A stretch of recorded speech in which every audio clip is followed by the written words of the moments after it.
Bismillahirrahmanirrahim. Assalamualaikum warahmatullahi wabarakatuh. Alhamdulillah wassalatu wassalamu ala Rasulillah wala haula wala quwwata illa billah ma ba'd. Subhanaka la ilma lana illa ma 'allamtana innaka antal alimul hakim. Allahumma ij'alna mimman yastami'una al-qawla fayattabi'una ahsana. Ma'asyiral muslimin, jamaah salat maghrib Masjid Baitul Ma'mur yang dirahmati Allah. Alhamdulillah, kita bersyukur pada Allah Subhanahu wa taala atas limpahan rahmat, taufik dan hidayahnya pada malam hari ini. Walaupun agak mendung, tidak menyurutkan semangat kita untuk hadir di rumah Allah sebagai duyufullah, sebagai tamunya Allah. Mudah-mudahan kita senantiasa memperoleh keberkahan dalam menjalankan aktivitas kita. Amin.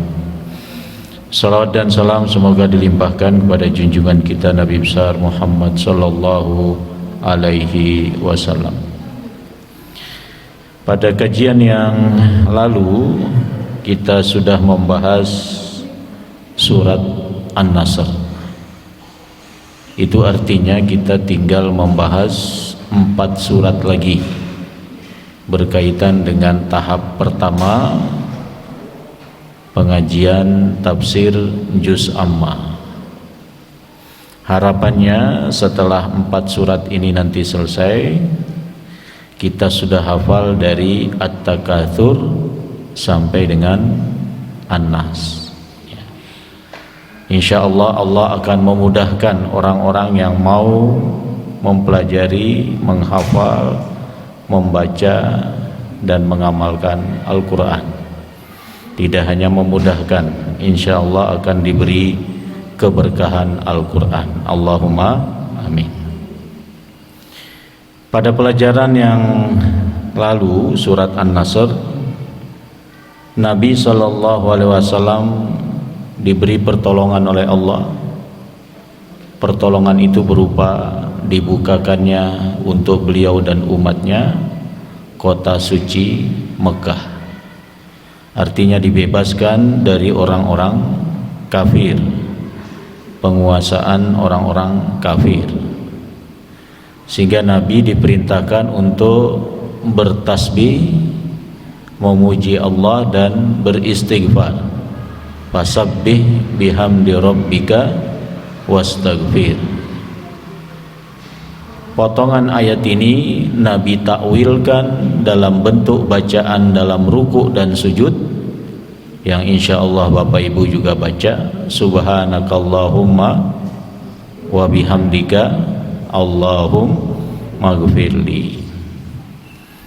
Di samping itu, dalam keterangan pelajaran yang lalu ada kebiasaan zikir Nabi, yaitu apa? Subhanallah wa bihamdihi astaghfirullah wa atubu ilaih.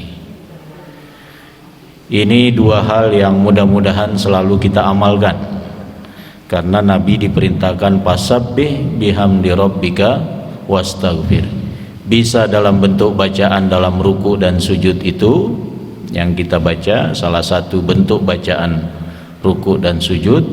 Bisa juga membaca apa tadi? Subhanallah wa bihamdihi astaghfirullah wa atubu ilaih.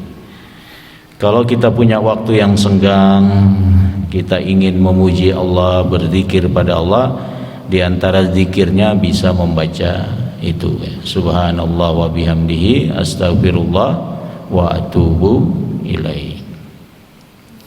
Baik, selanjutnya kita akan membahas surat Al-Masad atau juga dikenal surat Al-Lahab. Kalau di dalam surat An-Nasr Allah memberikan ampunan kepada nabinya, kepada hamba-hambanya yang beriman, maka dalam surat Al-Lahab ini Allah tidak memberi ampunan kepada Abu Lahab. Dia masih hidup di dunia sudah dinyatakan menjadi salah seorang penghuni neraka. Berarti sampai akhir hayatnya itu nggak akan bertobat, nggak ada pintu tobat lagi. Ini sekaligus menunjukkan kemukjizatan Al-Quran, bahwa orang yang sudah divonis oleh Allah akan masuk ke dalam neraka itu matinya juga dalam keadaan tidak beriman. Ayat ini kan turun di Mekah, dan Abu Lahab juga wafat di Mekah dan tidak sampai beriman kepada apa yang dibawa oleh Rasulullah. Menurut sejarah ada 4 paman Nabi yang beliau sempat temui dalam hidupnya. Paman di sini artinya saudara ayahnya. 2 di antara 4 itu masuk Islam dan 2 di antaranya tidak masuk Islam. Yang masuk Islam adalah paman beliau Hamzah bin Abdul Muttalib, dan paman beliau yang paling bontot, adik ayah beliau yang paling ragil, yaitu Abbas, Al-Abbas bin Abdul Muttalib. Ini yang masuk Islam. Sedangkan yang tidak masuk Islam ayahnya Ali, yaitu Abu Thalib bin Abdul Muttalib. Padahal Abu Thalib ini selalu bersama Nabi. Sejak kecil setelah kakeknya meninggal dipelihara oleh Abu Thalib. Kemudian diajar berdagang, dilindungi. Jadi orang kafir Quraisy tidak sampai menyiksa Rasulullah karena berada di bawah perlindungan Abu Thalib. Sudah tentu yang pasti di bawah perlindungan Allah. Yang kedua adalah Abu Lahab. Abu Lahab ini nama aslinya adalah Abdul Uzza. Nah, Al-Quran tidak mau pakai nama Abdul Uzza. Masa Allah memakai nama hamba orang lain? Hamba Al-Uzza, salah satu patung di yang terkenal di masyarakat Arab itu kan Lata dan Uzza. Nah, Abu Lahab ini nama aslinya adalah Abdul Uzza. Baik, kita baca ini hanya 5 ayat. Insyaallah Bapak Ibu sudah hafal semua. 3 ayat pertama berbicara tentang Abu Lahab dan 2 ayat berikutnya tentang istrinya. Kita baca sama-sama ya supaya dapat pahala membaca Al-Quran. Saya akan baca terlebih dahulu, nanti Bapak Ibu boleh mengikutinya. A'udzu billahi minasy syaithanir rajim.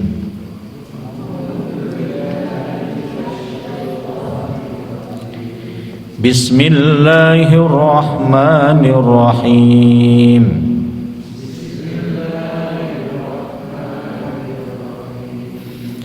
Tabbat yada abi lahabin wa tabb.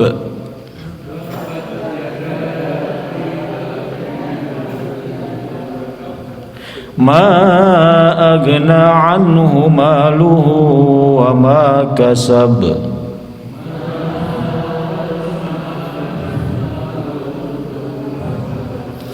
Sayasla naran dhata lahab.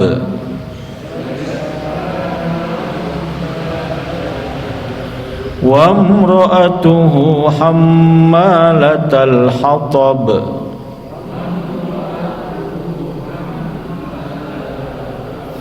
Fi jidha hablum mim masad.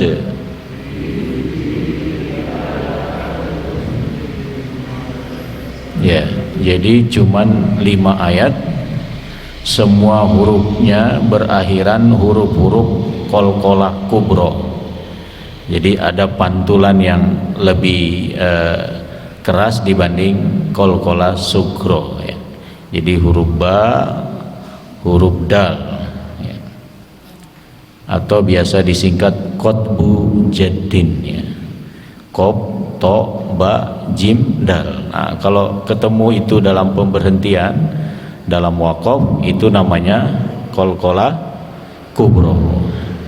Tapi kalau dia berada di tengah kalimat atau di tengah kata itu qalqalah sugro. Tabbat yada Abi Lahab, celakalah kedua tangan Abu Lahab. Ai khasirat yada Abi Lahab bin Abdul Muttalib, ai khasira amaluhu. Jadi yang dimaksud dengan celaka kedua tangan itu celaka amalnya. Kenapa pakai kiasan tangan? Karena dengan tangan ini orang berbuat.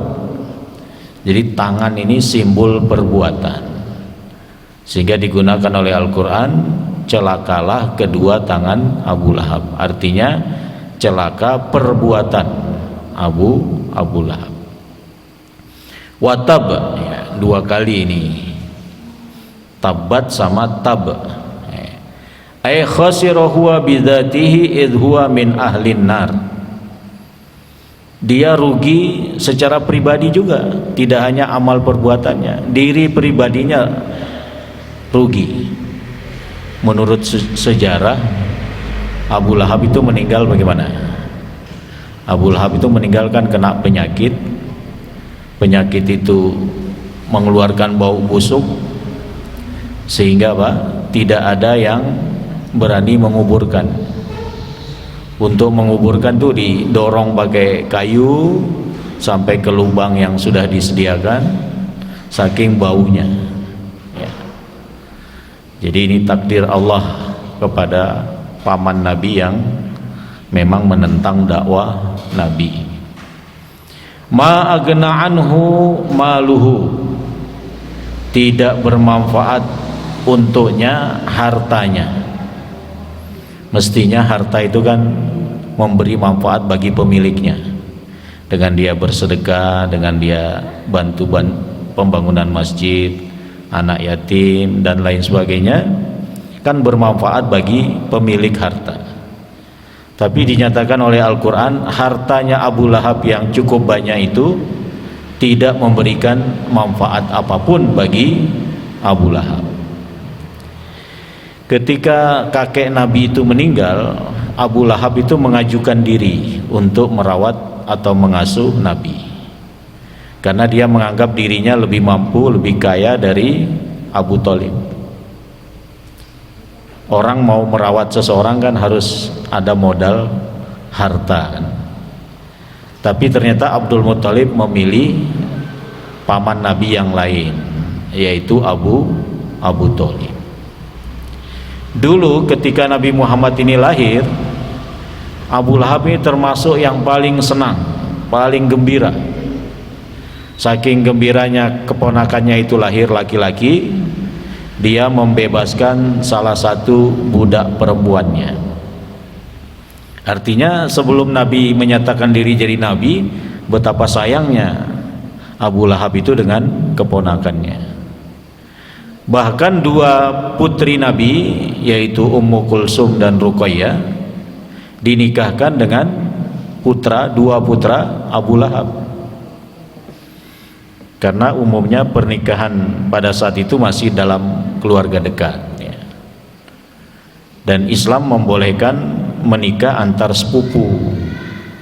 Jadi sepupu itu bukan mahram. Sepupu itu boleh dinikahi. Paman sepupu juga boleh dinikahi. Seperti pernikahan Ali bin Abi Thalib dan Fatimah. Ali bin Abi Thalib kan sepupunya Rasulullah, anak pamannya. Dan putri Nabi Fatimah berarti menyebut Ali bin Abi Thalib itu paman sepupu. Paman sepupu boleh dinikahi atau boleh menikahi keponakan sepupu. Yang tidak boleh kalau keponakan kandung itu nggak boleh menikah dengan keponakan kandung. kok keponakan kandung, anak dari saudara itu tidak boleh dinikahi, ya keponakan kandung. Kemudian dikatakan di sini ayyu syai'in agna anhu maluhu lima sakhatallahu taala alaihi wa azzabahu fid dunya wal akhirah. Bagaimana mungkin hartanya itu bermanfaat baginya padahal Allah memurkainya dan mengazabnya baik di dunia maupun di akhirat. Jadi azab Abu Lahab ini tidak hanya di akhirat, azabnya sudah diberikan ketika di dunia. Di akhir hayatnya itu kan sakit yang tidak kunjung sembuh dan mengeluarkan bau yang tidak sedap. Wama kasab, tidak bermanfaat juga apa yang dia usahakan. Sebenarnya tadi sudah disebutkan harta benda ya, maluhu secara khusus. Wama kasab, apa yang dia usahakan ya termasuk bisnisnya, hartanya. Tapi termasuk juga minal mal wal walad wa ghairiha, baik hartanya maupun anaknya tidak bermanfaat. Jadi putri Nabi yang dinikahi oleh putra Abu Lahab itu akhirnya pisah, dan Nabi bersyukur putrinya bisa kembali, bahkan menikah dengan yang lebih baik. Siapa? Utsman bin Affan. Kedua-duanya menikah dengan Utsman, tapi dalam waktu yang tidak bersamaan, karena dalam syariat yang dibawa Nabi tidak boleh menikahi dua kakak beradik dalam waktu yang bersamaan. Tapi kalau setelah meninggal salah satu yang sudah dinikahi itu, kemudian menikahi adiknya atau kakaknya atau bibinya, boleh. Jadi tidak boleh mengumpulkan dua kakak beradik atau seorang wanita dengan bibinya dalam satu perkawinan. Wa antajma'u bainal ukhtain. Kemudian dikatakan sayasla naran, dia akan masuk ke dalam neraka. Jadi orangnya masih hidup di dunia, orang masih hidup di dunia kan masih punya kesempatan taubat selama napas belum sampai kerongkongan, kan masih ada kesempatan taubat. Seburuk apapun dia, kalau dia mau taubat, insya Allah Allah akan terima. Tapi tidak dengan Abu Lahab. Abu Lahab sudah dinyatakan masuk neraka, sehingga sampai akhir hayatnya terus memusuhi keponakannya, memusuhi ajaran yang dibawa oleh keponakannya itu. Sayasla naron ay yadhul naron yastali biharriha walafhiha zata lahab, yang menyala-nyala. Jadi api yang menyala-nyala. Memang penggunaan Abu Lahab dalam surat ini untuk menyesuaikan dengan lahab yang berarti menyala-nyala. Kenapa Abu Lahab diberi gelar Abu Lahab? Karena wajahnya bening, wajahnya ganteng. Jadi termasuk paman Nabi yang ganteng ya Abu Lahab ini. Ya, cuman kegantengan tidak selalu beruntung ya. Karena keberuntungan itu bukan karena ganteng, tapi karena keimanan, ketakwaan. Seandainya kegantengan itu standar keberuntungan, ya banyak orang ganteng yang akan masuk surga. Tapi tidak seperti itu. Wa mra'atuhu, istrinya. Siapa nama istrinya? Ummu Jamil al-Awra. Ummu Jamil al-Awra ini sangat memusuhi keponakan suaminya. Hammalatal hatab, dia diberi gelar pembawa kayu. Kenapa? Ai tahmilu syauka sa'dan wa tulkihi fi tariqin Nabi sallallahu alaihi wasallam aziyatan lahu wa kurhan. Dia selalu bawa kayu yang ada durinya, kemudian dia letakkan di jalan yang dilalui oleh Nabi ke Masjidil Haram, dalam rangka ingin memberi gangguan pada Nabi, dan karena memang dia membenci Nabi. Jadi pernah ketika tidak turun beberapa waktu surat ya, itu sampai Ummu Jamil datang pada Nabi. Nah, sekarang setanmu tidak datang lagi gitu ya. Saking bencinya malaikat Jibril dianggap setannya yang tidak membawa wahyu tidak datang lagi. Jadi saking bencinya pada keponakannya itu. Fi jidiha artinya fi unukiha, di lehernya, di leher Ummu Jamil. Hablum mim masad, tali dari masad, tali dari lif. Lif itu artinya serabut, semacam serabut. Biasanya kan kalau ibu-ibu itu pakai kalung yang, nah ini termasuk menghinakan Ummu Jamil. Ya, seharusnya pakai perhiasan sebagai perempuan, dia pakai kalung dari serabut ya. Pakai tali dari serabut untuk merendahkan Ummu Jamil karena dia sering mengganggu dakwah Rasulullah sallallahu alaihi wasallam. Dan itu juga bentuk siksaannya nanti di akhirat ya. Terikat dengan tali serabut ya. Baik, kita masuk pada tafsirnya. Qauluhu ta'ala tabbat yada abi lahab, al-ayat al-khams al-mubarakat nazalat raddan ala abi lahab.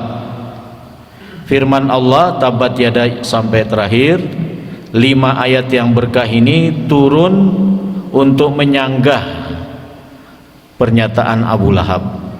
Amun Nabi sallallahu alaihi wasallam id sahha annahu lamma nazalat ayata wa anzir ashiratakal aqrabin min surati Syu'ara tala'a sallallahu alaihi wasallam ila jabalis Safa wa nada.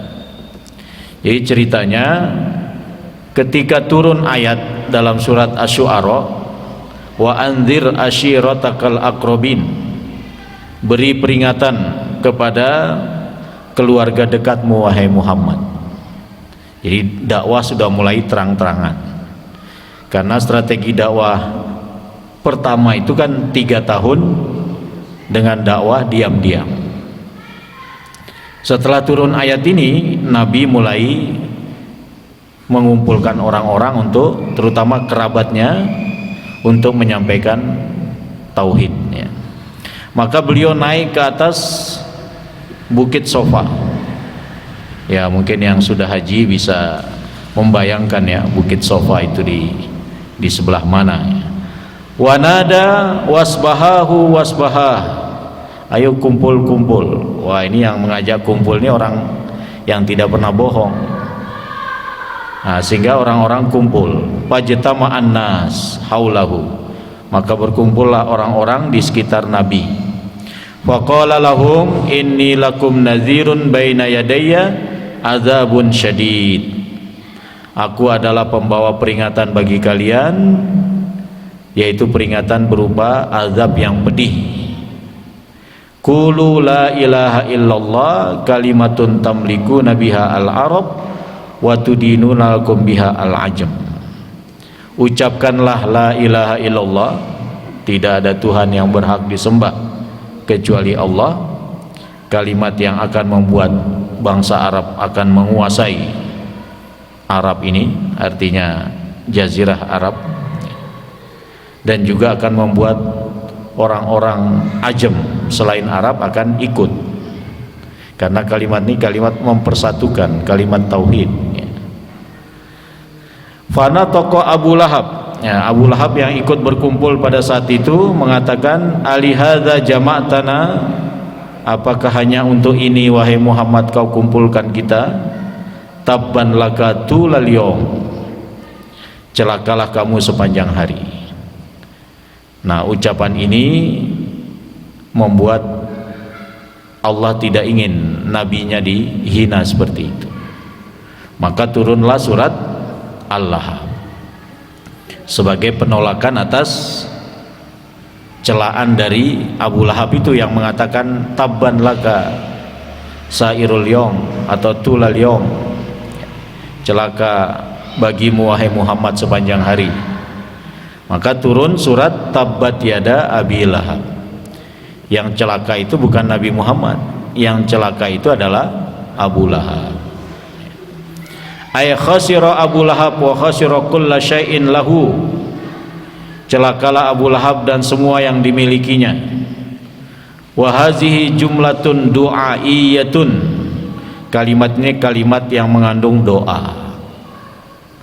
Walidha halaka bimarodin khatirin, karena itu Abu Lahab meninggal mengidap penyakit yang sangat berbahaya. Lam yatamakkanu min ghuslihi, tidak memungkinkan untuk mencuci jenazahnya, memandikan, tidak memungkinkan, karena di samping bau juga gimana mau dimandikan, semuanya keluar nanah dan lain sebagainya. Fa'araku alaihil ma, hanya disiram saja, enggak digosok. Itu pun disiram dari jauh, ya, disiram dari jarak yang cukup jauh. Wa qauluhu watab ihbarum minallahi ta'ala bihalaki Abdul Uzza Abu Lahab. Kalimat yang kedua yaitu watab, sama artinya, ya, celaka, sama tabat itu artinya celaka. Karena kenapa ada taknya? Karena fa'ilnya itu tangan, kedua tangan itu muannas, sehingga pakai tak. Kalau yang keduanya ini tab, yaitu diri Abu Lahab, ya, diri Abu Lahab yang nama aslinya adalah Abdul Uzza. Dia juga celaka, perbuatannya juga celaka.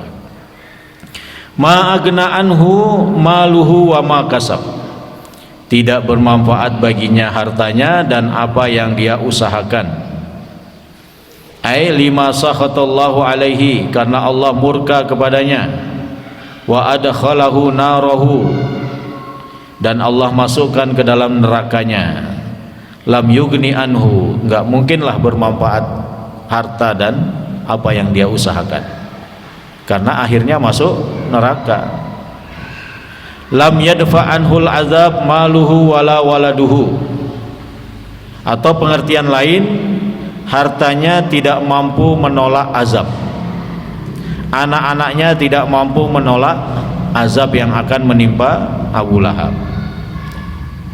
Wa qauluhu ta'ala sayasla naran zata lahab, dia akan masuk ke dalam neraka yang menyala-nyala. Aitu qad wa ta'ajjuj, jadi zatu halab itu menyala-nyala, artinya sangat panas sekali. Dalam hadis disebutkan bahwa panasnya api di dunia ini hanya 1 bagian dari 70 bagian panasnya api neraka. Jadi 1/70 panasnya api di kompor di rumah bapak ibu atau ibu-ibu yang sering masak, itu kan panas, itu masih 1/70 dari panasnya api di neraka. Wa imra'atuhu ummu jamil al-awra hammalatul hatab, istrinya yaitu yang membawa kayu bakar, haitsu kanat ta'ti bisauki sa'dan wa tadauhu fi tariqin nabi sallallahu alaihi wasallam inda dhihabihi ila salati subhi bil masjidil haram. Jadi Ummu Jamil ini selalu meletakkan, dia pagi-pagi sudah bangun, tapi perbuatannya apa? Dia siapkan kayu-kayu yang berduri, kira-kira Nabi lewat mana ini nanti. Dia taruh di situ. Sepanjang perjalanan sampai Masjidil Haram selalu ada kayu berduri. Kan tidak ada penerangan jalan. Ya. Dia berharap dengan bangun subuh-subuh itu bisa mencelakakan Nabi gitu ya. Luar biasa ya. Orang bangun subuh untuk nyakiti orang lain. Ya, mendingan kan enak tidur. Tapi dia berusaha bangun subuh hanya untuk menyakiti keponakannya sendiri. Tapi ada juga makna lain hammalatul hatab itu dalam tafsir yang lain. Ummu Jamil ini orang yang suka mengadu domba. Jadi suka bawa api itu, api dari kayu bakar itu kesana kemari. Itu maksudnya simbol dia mengadu domba. Fi jidiha hablum min masad, ai fi unukiha hablum min lif, min lifin nakhal au masad.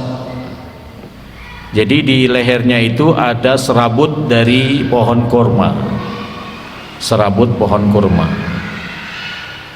Bihaza hakamallahu ta'ala ala a'daihi wa a'dai rasulihi sallallahu alaihi wasallam. Dengan demikian Allah telah menetapkan ketentuan untuk musuh-musuhnya dan musuh Rasulnya. Dan ini terjadi benar bahwa Abu Lahab dan istrinya tidak sampai bertobat, tidak sampai masuk Islam, sehingga benar masuk ke dalam neraka. Ini menunjukkan kemukjizatan Al-Quran sekaligus kebenaran kenabian Nabi Muhammad. Baik, apa pelajaran yang bisa kita ambil dari surat Al-Lahab ini yang insya Allah kita hafal semua? Ada 4 ini.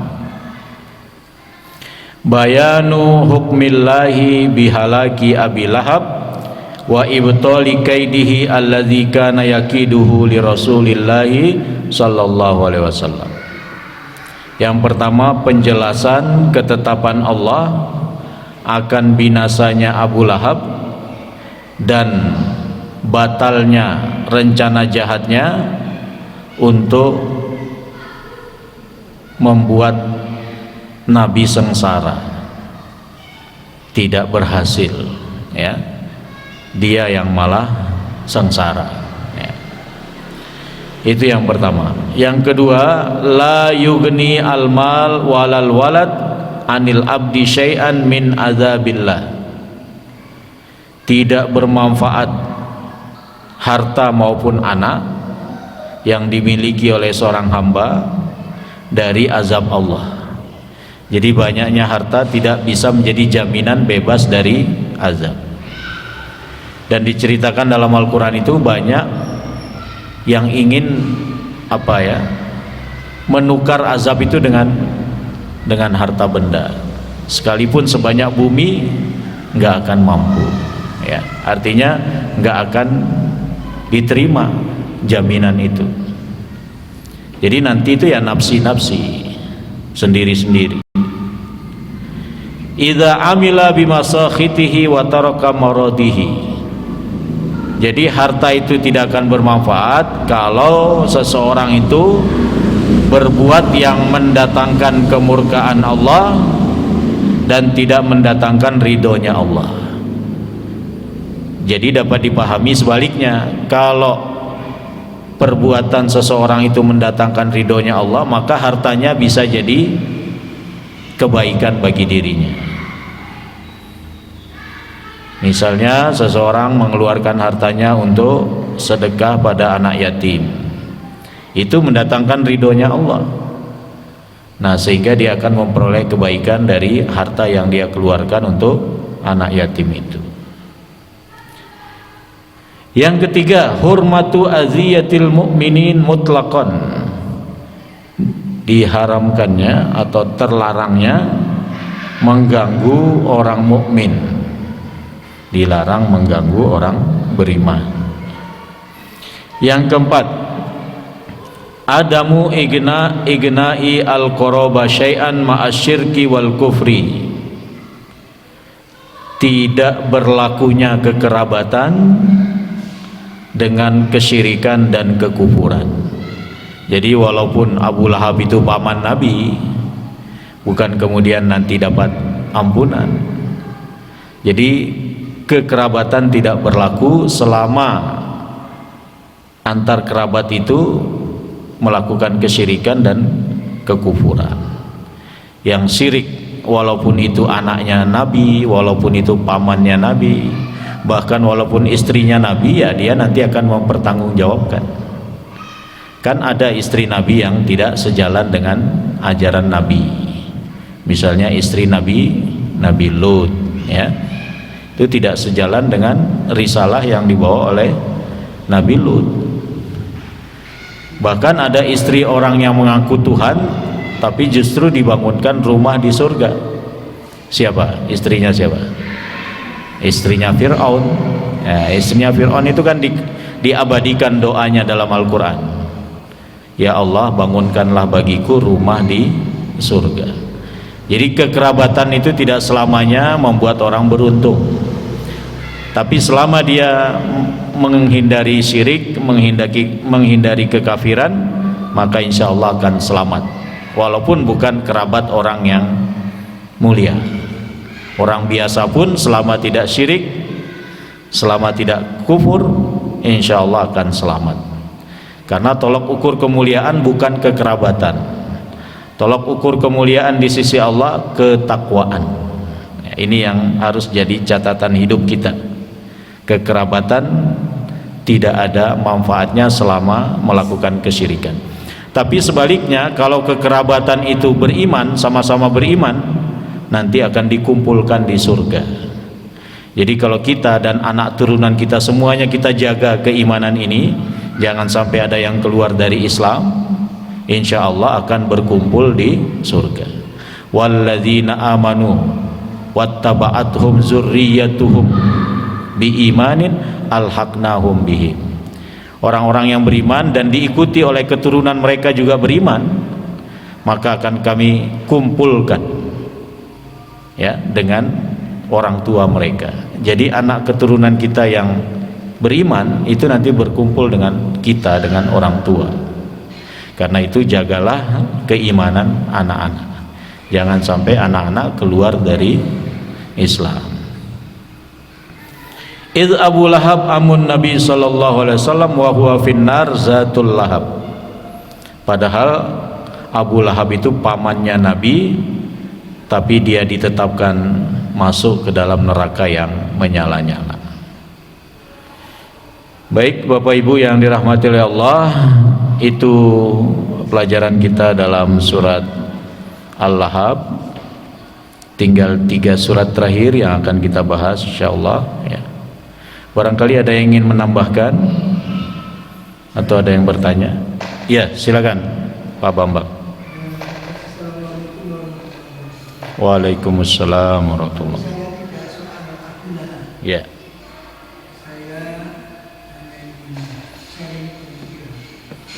Secara teologis belum Islamnya Abu Thalib itu kan negatif. Saya melihat barangkali juga ada sisi positif. Kenapa? Abu Thalib yang tidak seakidah dengan Rasulullah, tetapi dia berbuat baik terhadap Rasulullah untuk mengurangi resistensi orang-orang Quraisy dalam menyikapi Rasulullah, sehingga kalau tidak keliru hijrahnya Nabi pun setelah Abu Thalib wafat. Ketika Abu Thalib masih ada, si Nabi belum hijrah. Nah ini sekedar saya nanti tadi secara teologis memang sepertinya negatif, dan secara politis, sosiologis barangkali saya melihat ada sisi positif. Terima kasih. Ya, saya kira memang begitu ya. Bisa jadi takdir Allah tidak menjadikan Abu Thalib masuk Islam, itu juga dalam rangka menjaga serangan orang-orang kafir yang bisa saja membabi buta kalau tidak ada Abu Thalib. Karena itulah Nabi minta kepada Allah supaya Abu Thalib ini diberi azab yang paling ringan, dan dikabulkan oleh Allah. Bukan mustahil nanti di akhirat, wallahu a'lam ya, kita hanya menduga-duga saja. Mungkin Nabi juga akan meminta setelah Abu Thalib mendapat siksanya, mendapat azabnya karena amal perbuatannya di dunia ya. Tapi ayat yang pasti, innal ladzina kafaru min ahlil kitab wal musyrikin fi nari jahannam khalidina fiha ulaika hum syarrul bariyah. Di dunia ini kan hanya ada 2, kalau enggak mukmin berarti kafir. Nah, orang kafir itu akan masuk dalam neraka dan dia selama-lamanya, dan mereka seburuk-buruk makhluk. Tapi itu tadi, dengan Nabi meminta keringanan dan dikabulkan, yaitu menunjukkan bahwa ada dalam tanda kutip positifnya juga. Abu Thalib itu tidak masuk Islam ya. Yang penting Nabi kan sudah mengajak. sekaligus untuk memberi penjelasan bahwa seorang nabi pun tidak bisa memasukkan hidayah pada hati seseorang. Jadi hidayah itu ada dua macam, ada hidayatul irsyad, ada hidayatul taufik. Hidayatul irsyad itu ya menunjukkan saja jalan hidayah itu. Masalah nanti direspon diterima itu bukan urusan yang menunjukkan. Nah ini semua nabi, semua dai itu hanya sampai sini membawa orang. Tapi kalau hidayatul taufik itu hanya hak prerogatifnya Allah. Jadi tidak ada yang bisa memasukkan iman ke dalam hati seseorang kecuali Allah. Innaka lan tahdi man ahbabta walakinnallaha yahdi man yasha. Anda wahai Muhammad tidak akan bisa memberi petunjuk kepada sekalipun yang Anda cintai. Nabi sangat mencintai pamannya karena di samping beliau memelihara sejak kecil, juga banyak perlindungan yang dilakukan. Dan sangat berharap pamannya di akhir hayatnya itu, walaupun di akhir hayat masuk Islam ya, tapi ditunggui oleh kafir Quraisy sehingga akhirnya matinya pun tidak sampai masuk Islam. Wallahu a'lam ya. Saya kira itu. Ada lagi yang lain? Monggo Pak.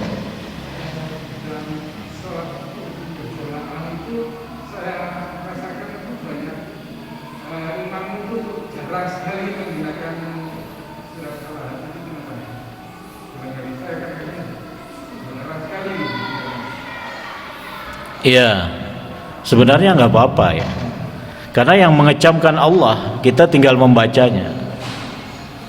Ya, yang mengecamkan Allah, yang mengancam dengan neraka Allah, kita tinggal membacanya. Ya mungkin ada orang kasihan ini juga paman Nabi gitu ya. Masa Allah tidak kasihan, kita kasihan, ya kan? Jadi kasihan kita itu faktor kemanusiaan boleh-boleh saja. Tapi karena Allah sudah menetapkan, ya kita baca sebagai apa yang Allah tetapkan, nggak ada masalah. Jadi nggak apa-apa baca. Memang Nabi sendiri tidak baca di momen-momen tertentu, tidak. Tapi bukan berarti tidak dibaca. Karena itu wahyu yang beliau terima, pasti dibacalah. Kalau khotaman kan pasti baca, masa dilewatkan? Ya, silakan Pak.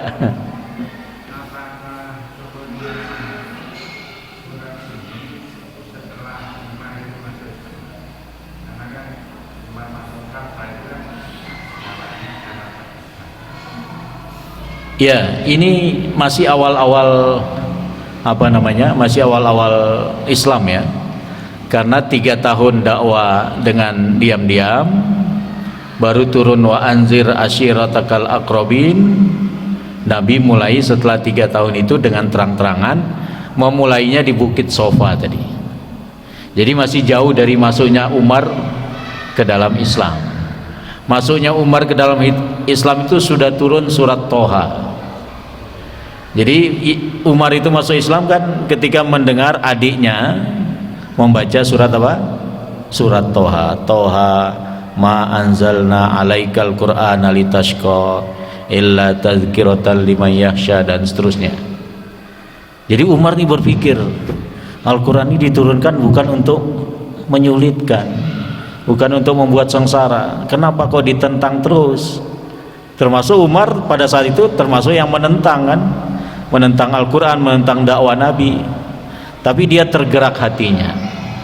Di samping Nabi juga berdoa semoga salah satu dari Umar itu masuk Islam. Umar bin Khattab dan Amru bin Hisham. Amru dan Umar itu sama dalam pergaulan orang Arab itu.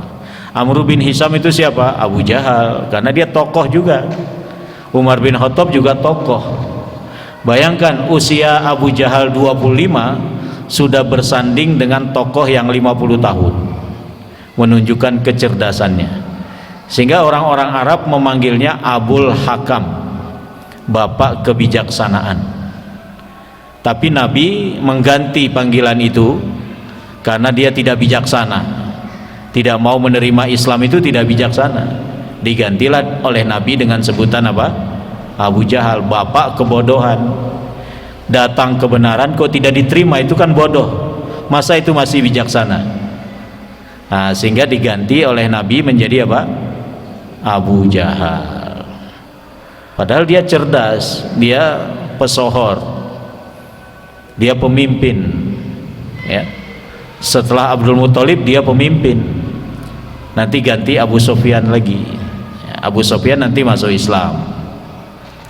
Jadi Umar bin Khattab belum masuk Islam saat itu karena masih awal-awal Islam. Tapi Umar bin Khattab masuk Islam sebelum hijrah, karena beliau hijrah terang-terangan.